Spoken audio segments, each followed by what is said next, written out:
Yo, what up, guys? It's your boy T-Dub. What's blazing sports? We are here live. All right, guys, your boy made it home. I am here now. Crazy enough, traffic was crazy, and on top of that, your boy had a blowout. But you know what? It's all good. Wilder versus Ortiz, guys.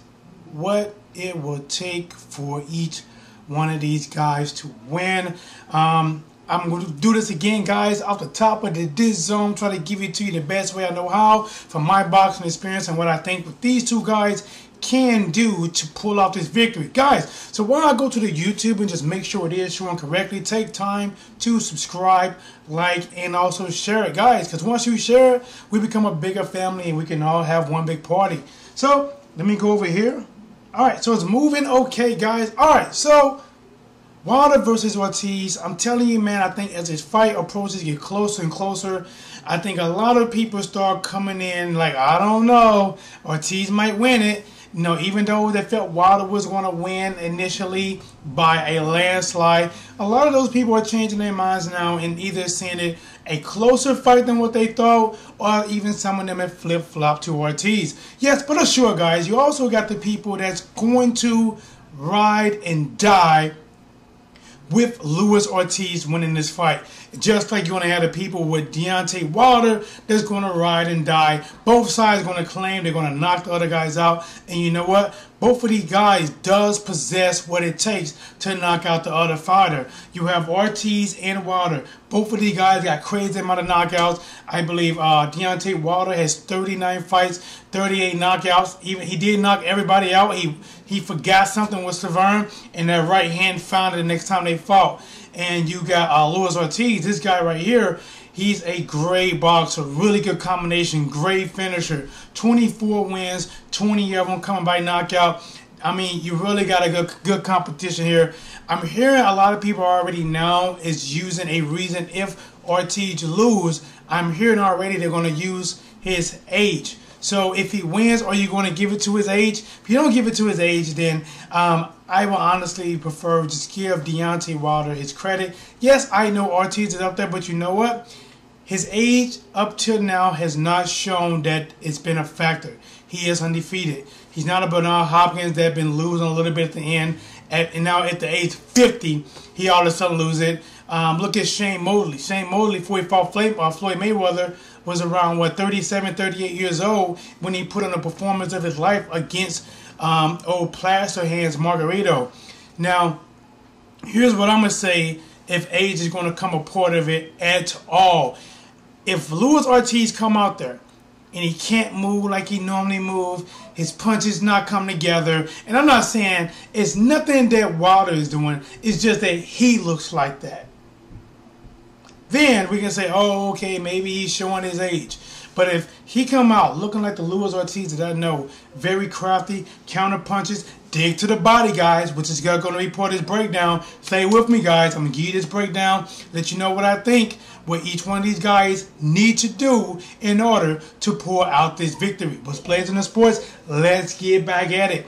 Luis Ortiz, if he come out boxing well, finisher, good combination, slick, digs to the body, counter punches. This is a heavyweight that comes from the Cuban school of boxing. This guy can fight. He's not a slugger. He's not just somebody going to put his hands up and keep coming forward, trying to catch shots with his hands or his forehead, and just so he can smuggle you and try to get you out of there. He can actually box. He's very patient, and when he smells blood, he knows how to go out there and go for the kill.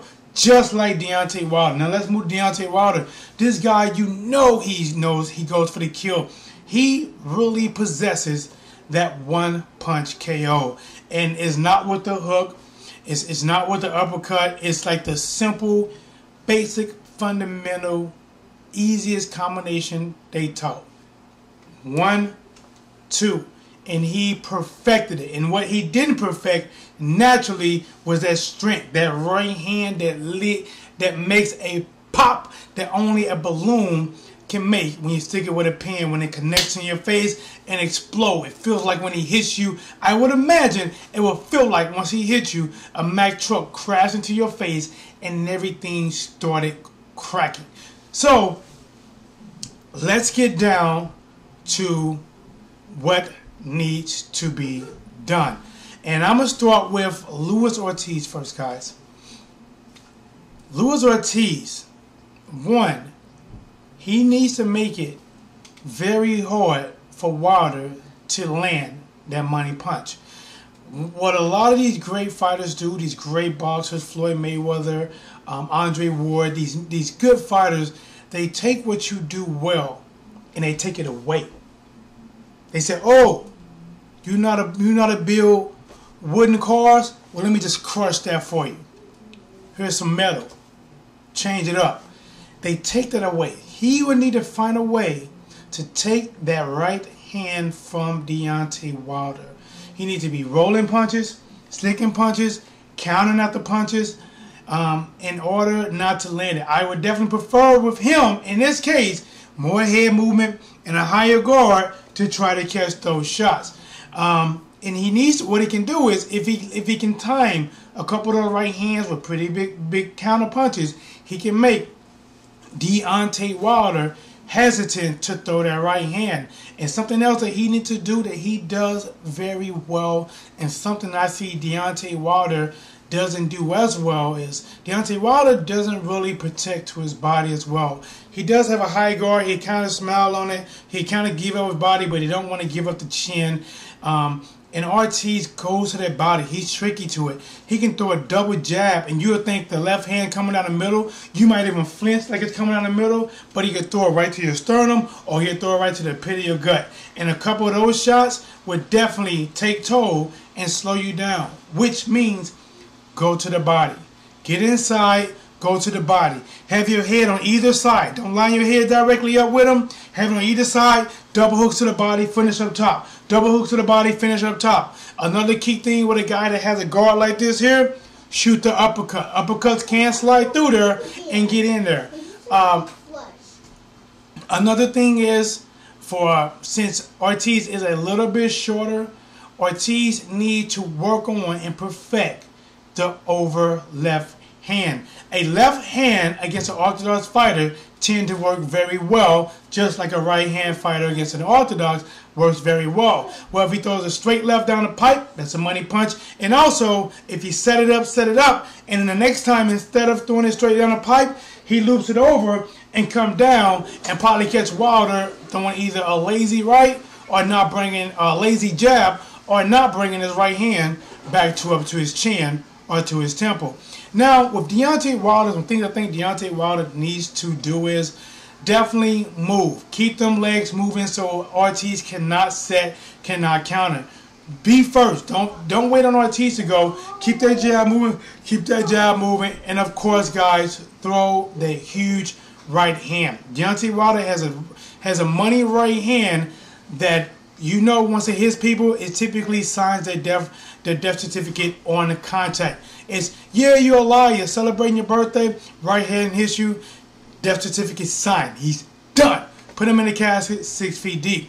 Now, the thing about that right hand, guys, I know I say Ortiz needs to avoid it, but a lot of times he needs to really work on it, because when you are a right hand fighter and it's a battle of the lead foot, the lead foot needs to be on the outside of the other one. Deontay Wilder needs to keep that lead foot on the outside of on Luis Ortiz, and every time he get that moment where it's on the outside, he needs to shoot either a lead right hand or throw that 1-2. Now, Wilder does and have knocked out some southpaw fighters, which is probably why he's very confident with this one. One thing Wilder needs to do is, I'm not sure if he's going to go to the body much. It's just not something he do, but he definitely needs to learn to go to the body and also stay off the ropes. If Deontay Wilder goes on that ropes, that is going to 100% benefit Luis Ortiz. He is a target puncher, a target fighter, and definitely would do his best to break down Wilder. So Wilder needs to keep his feet moving, keep that distance. Now, I believe they said, I haven't checked it,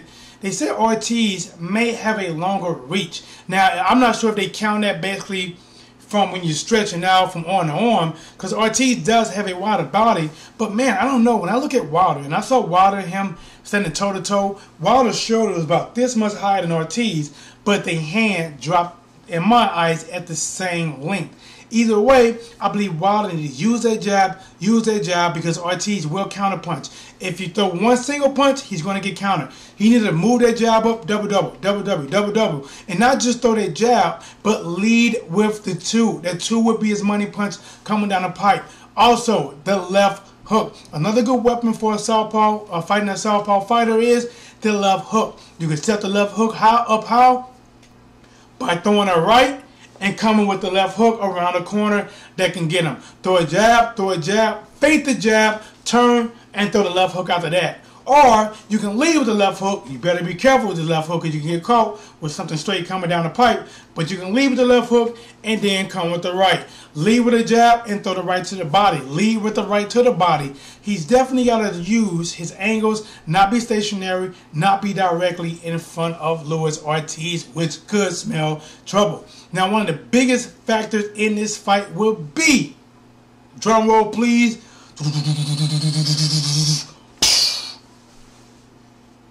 can Luis Ortiz take the right hand from Deontay Wilder?